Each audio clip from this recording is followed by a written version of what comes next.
Hello guys, आज के इस वीडियो में हम सीखेंगे विजुअल स्टूडियो कोड में गिटहब कोपायलट को कैसे इंस्टॉल करते हैं या फिर कैसे सेटअप करते हैं। तो बिना टाइम वेस्ट किए चलते हैं अपने ब्राउजर पे और यहाँ पे हम सर्च करेंगे विजुअल स्टूडियो कोड। यहाँ पे आपको latest visual Studio code download कर लेना है। तो पहली वाली लिंक पे क्लिक करके मैं यहाँ पे डाउनलोड पे क्लिक करूंगा और विंडोज 10 विंडोज 11 ये वाला ऑप्शन क्लिक करूंगा और यहाँ पे मेरा सेटअप आ चुका है इधर। तो मैं ये फाइल ओपन करता हूँ, यहाँ पे डाउनलोड अनवेरीफाइड फाइल। ओके, अब हमें इसको ओपन कर लेना है।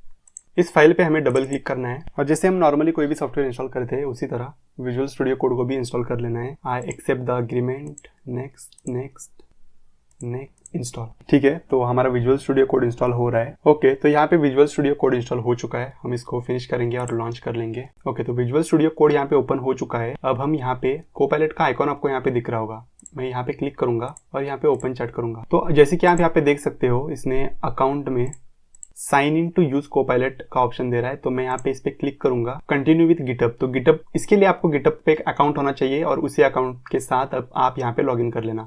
तो मैं कंटिन्यू विद गिटहब करूंगा ये ब्राउजर में जाके। ठीक है, यहाँ पे मेरा ऑथेंटिकेट हो चुका है। मैं यहाँ पे बोलूंगा authorize Visual Studio Code, open Visual Studio Code and ये यू आर। तो यहाँ पे अब ये गिटहब कोपायलट को रेडी कर रहा है। तो यहाँ पे आप देख सकते हो जेमिनी कोड असिस्ट भी आ चुका है नए लेटेस्ट विजुअल स्टूडियो कोड में।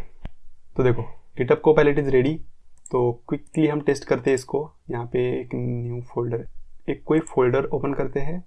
डेस्कटॉप पे एक नया फोल्डर बनाते हैं। Okay, sample folder, select folder. Okay, तो हम इसको बोलेंगे कि तो गिटहब कोपायलट तो इंस्टॉल हो चुका है। यहाँ पे मैं क्विकली आपको दिखाता हूँ। एजेंट मोड सिलेक्ट करता हूँ और इसको बोलता हूँ कि create a welcome page in HTML। बस इतना ही मैंने इसको बता दिया है। तो मैं आपको दिखाना चाहता हूँ कि सेटअप करने के बाद ये चल रहा है कि नहीं चल रहा। इसके लिए आपको कोपायलट का सब्सक्रिप्शन लेने की वगैरह कोई जरूरत नहीं है। आपका बस गिटहब का एक अकाउंट होना चाहिए और उसी अकाउंट से आप यहाँ पे लॉग इन कर लेना। आपका जो पहला फ्री ट्रायल होता है या फिर फ्री वर्जन जो होता है वही यहाँ पे चलेगा। ठीक है, तो उसमें कुछ प्रॉम्प्ट की लिमिटेशंस है। वो लिमिटेशंस खत्म होने के बाद अगर आपको लगता है कि आपको अपडेट कर लेना चाहिए तो आप कर लेना, या फिर आप फ्री वाला वर्जन यूज कर सकते हो। तो यहाँ पे जैसे आप देख सकते हो इसने welcome.html करके फाइल बना ली है। तो मैं इसको टेस्ट कर लेता हूँ गो लाइव करके यहाँ पे। And here is our first file we created by using GitHub Copilot. तो इस तरीके से आप विजुअल स्टूडियो कोड में गिटहब कोपायलट को सेटअप करके यूज कर सकते हो। तो अगर वीडियो अच्छा लगा तो चैनल को सब्सक्राइब करना बिल्कुल मत भूलना और इस वीडियो को लाइक कर देना ताकि ये वीडियो और भी लोगों तक पहुंचे। So thank you so much for watching this video. मिलते हैं अगले वीडियो में, तब तक के लिए keep watching in this digital world.